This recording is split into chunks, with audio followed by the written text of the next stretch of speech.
Bom, a formação para treinador de futebol no Brasil é um pouco controversa, porque a gente não tem uma lei específica para dizer o que é necessário para ser treinador. Ou seja, grosso modo falando, qualquer um pode ser treinador, porque existe uma lei de 1993, a Lei 8.650, que é chamada Lei do Treinador de Futebol, que ela tem uma particularidade no seu artigo 3º, que diz o seguinte, que o cargo de treinador de futebol ele é preferencialmente para aqueles formados em educação física e esse tipo de coisa. Só que como ele diz que é preferencialmente, não obrigatoriamente, então não há necessidade das equipes ou dos clubes de contratarem profissionais formados em educação física.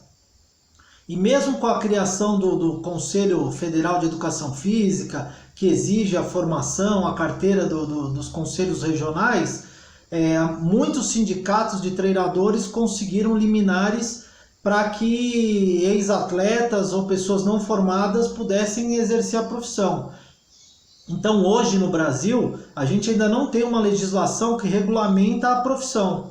Então, a grosso modo falando, qualquer um pode ser treinador de futebol, né? O ideal seria um perfil bem diferente, era a gente aliar a parte prática com a parte teórica, ou seja, cursos de formação de treinadores, assim como os moldes tem em vários países no mundo, na Europa, a UEFA faz curso, Federação Americana, aqui na América do Sul, Argentina, Chile, tem esse tipo de legislação, no Brasil não, então a gente não precisa de uma formação específica para ser treinador de futebol.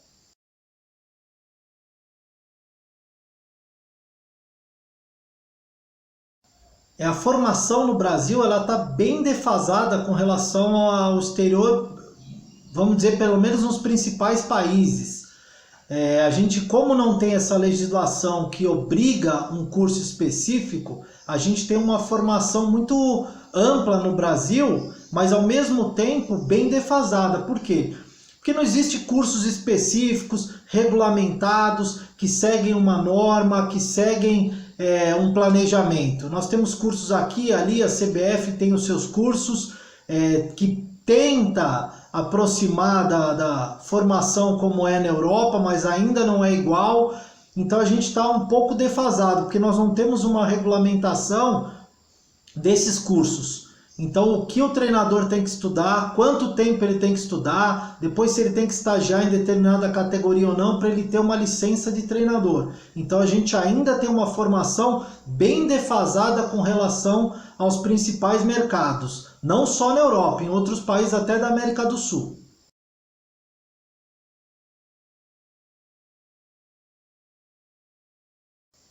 Eu acredito que que a experiência como ex-jogador ela é muito boa para quem quer ser treinador. Você ter vivenciado na prática o ambiente do futebol, não só ali dentro das quatro linhas, mas na parte de treinamento, como que é numa concentração, isso aí é extremamente importante. Só que ela sozinha ela fica defasada, porque a gente precisa aliar o conhecimento científico. Não adianta um ex-atleta simplesmente pegar o que ele fez de treinamento e depois reproduzir na categoria que ele vai treinar, principalmente se ele trabalhar com crianças. Então é importante a gente aliar a prática com conhecimento científico. Até porque também quem só estuda, só fica dentro de uma biblioteca, nunca pisou num campo, vai ter uma dificuldade enorme na hora de dar um treinamento. Então o ideal é você aliar a prática com a teoria. Então, como eu falei, a experiência de um ex-atleta ela é válida, só que se você não aliar com conhecimento científico, vai ficar defasado. Vai fazer coisa errada, vai ter problemas não só na hora de treinamento, mas também na hora de lidar com os atletas. Então é importante você adquirir esses dois lados, a parte prática e a parte teórica.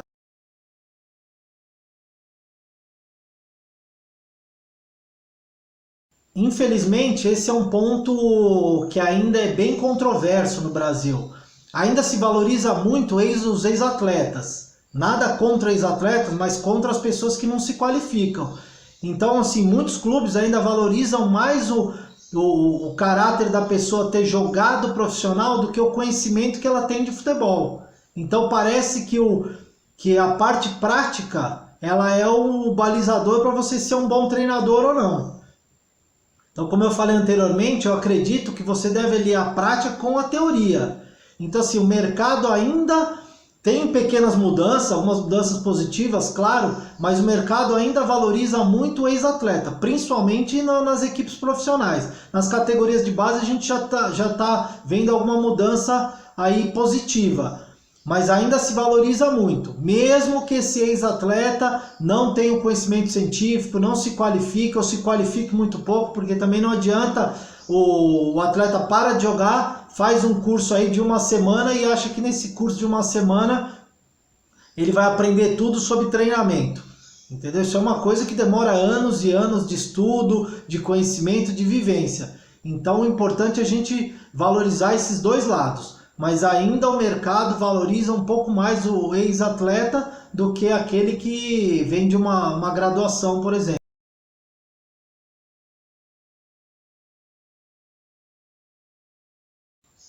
Bom, até a gente pode colocar que essa valorização do treinador se dá muito em função da diminuição da qualidade técnica dos jogadores.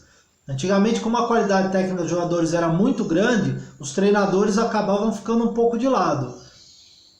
Hoje, com a melhora do condicionamento físico, a valorização da tática e a queda, vamos dizer assim, da qualidade técnica, fez com que o treinador passasse a ser uma figura fundamental na formação de uma equipe. Então eu acho assim, como quase em toda profissão nós temos bons e maus profissionais. Eu acho que nós temos alguns treinadores no Brasil que estão preparados para essa valorização, mas nem todos. Nem todos estão se qualificando ou se preparando para essa importância que o treinador tem hoje no treinamento, desde a formação de base, a formação dos atletas, até o alto rendimento, até o profissional.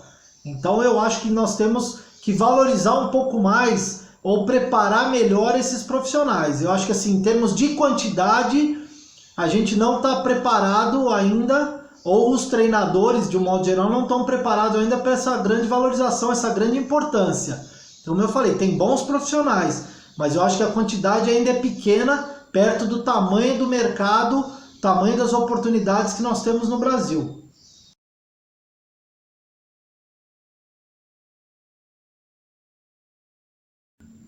Eu acho que conforme o tamanho do clube, você tem que ter uma valorização de toda essa comissão técnica. O ideal, é claro, a gente trabalhar numa comissão interdisciplinar bem grande. Então seria o treinador, auxiliar técnico, preparador físico, auxiliar de preparação física, fisiologista, preparador de goleiros, nutricionista, fisioterapeuta, médico, no caso da base ainda um assistente social, psicólogo. Então o ideal é você ter uma gama de profissionais de diferentes áreas que juntos vão fazer um bom trabalho. Então não adianta a gente trabalhar com um treinador, um preparador físico, preparador de goleiro e tá bom. Claro que depende da realidade de cada clube. Tem clube que não tem como contratar vários profissionais, mas aí também eu faço uma crítica, porque vários clubes poderiam, não tem como condições financeiras de contratar fisioterapeuta, médico, mas poderia fazer uma parceria com uma universidade local. Então aí você colocaria um trabalho psicológico, fisioterápico, junto com uma parceria com uma universidade, que isso traria benefícios para a faculdade, como estágio para os alunos, como pesquisa, e ao mesmo tempo o clube pode ganhar isso aí de graça. Então o ideal é você ter todos esses profissionais que eu falei, com a liderança do treinador, claro, mas cada um atuando na sua área, em conjunto de formar o melhor atleta e a melhor equipe possível. Claro, de acordo, contanto que você tenha um treinador que saiba valorizar essas profissões, né? E não um treinador que simplesmente, o que o médico fala não estou nem aí, ou que o fisioterapeuta, não, sou eu que mando, eu que decido. A palavra final é do treinador, mas ele tem que ouvir essas outras profissões. Além disso também, lembrar que hoje é uma área que tem crescido bastante, que é importante ter um clube, principalmente no alto rendimento e no profissional, que é o analista de desempenho, né? Então, que você vai analisar os seus atletas, a sua equipe e os adversários. Então, de repente, são alguns profissionais, alguns clubes têm um departamento disso, Isso aí vai ajudar muito o trabalho do treinador, contanto que o treinador use esse tipo de trabalho também.